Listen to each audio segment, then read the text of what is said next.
الحمدللہ رب العالمین والصلاة والسلام علی سید المرسلین اما بعد فاعوذ باللہ من الشیطان الرجیم بسم اللہ الرحمن الرحیم۔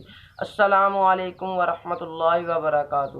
پیارے دوستو، امید کرتا ہوں کہ آپ سب خیریت سے ہوں گے۔ اللہ تعالیٰ آپ پر ڈھیروں رحمتوں کا نزول فرمائے۔ آج ہم عقائد کے آخری موضوع پر بات کریں گے۔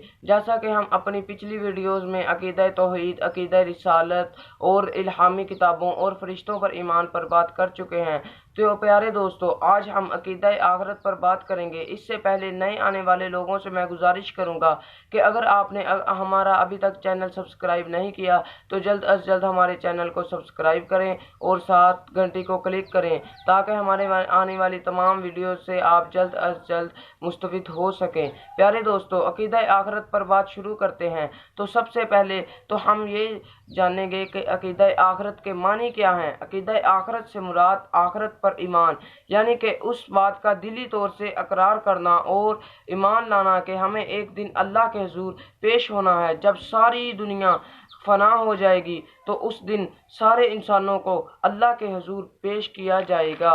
قرآن پاک میں ارشاد باری تعالیٰ ہے جس کا مفہوم کچھ اس طرح سے ہے، یہ دنیا فانی ہے، اس کو ایک دن ختم ہو جانا ہے اور سب انسانوں کو اللہ کے روبرو پیش کیا جائے گا۔ تو یہی وہ قیامت کا دن ہوگا جب سارے انسانوں کے اعمال کا حساب ہوگا، جو انہوں نے پیچھے کیا۔ پیارے دوستو، تمام مسلمانوں کو یہ ایمان ہے کہ ہمیں موت کے بعد دوبارہ سے زندہ کیا جائے گا اور ہمیں اللہ کے حضور پیش کیا جائے گا۔ تو اس دن ہمارے اعمال نامے دیکھے جائیں گے۔ اگر ہمارے اعمال نامے اچھے ہوئے تو ہمیں اس کے بدلے میں جنت دی جائے گی، اور اگر معاذ اللہ ہمارے اعمال نامے برے ہوئے تو اس کے بدلے میں ہمیں دوزخ میں ڈال دیا جائے گا۔ پیارے دوستو، ہمیں اپنے اعمال کو درست کرنا ہوگا تاکہ قیامت کے روز ہمیں جنت مل سکے، خواہ اس کے لیے ہمیں دنیا میں کوئی بھی تکلیف سے گزرنا پڑے۔ ارشاد نبوی صلی اللہ علیہ وآلہ وسلم ہے، اگر ایک سمندر میں انگلی کو ڈبو کر باہر نکالا جائے تو اس پر لگنے والا پانی کا قطرہ دنیا ہے اور باقی سارا سمندر آخرت۔ تو پیارے دوستو، ہمیں اپنے اعمال کی درستگی کی ضرورت ہے۔ ہمیں اپنی روزمرہ زندگی میں ہونے والی برائیوں کو ختم کرنا چاہیے، خواہ اس کے لیے ہمیں کسی بھی تکلیف سے گزرنا پڑے۔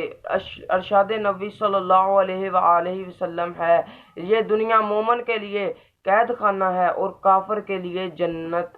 پیارے دوستو، یہ دنیا آخرت کے مقابلے میں بہت کم ہے۔ ہمیں اپنی دنیا کو سنوارنے ہوئے اپنی آخرت کو نہیں بھولنا چاہیے۔ ہمیں یہ ارشاد باری تعالیٰ یاد رکھنا چاہیے کہ اے لوگو، تمہیں اپنے رب کی طرف لوٹ کر جانا ہے۔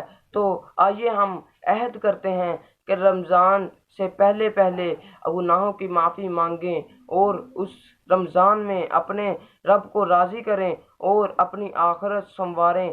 اللہ تعالی ہمارے حال پر رحم فرمائے اور ہمارے گناہوں کو معاف فرمائے، آمین۔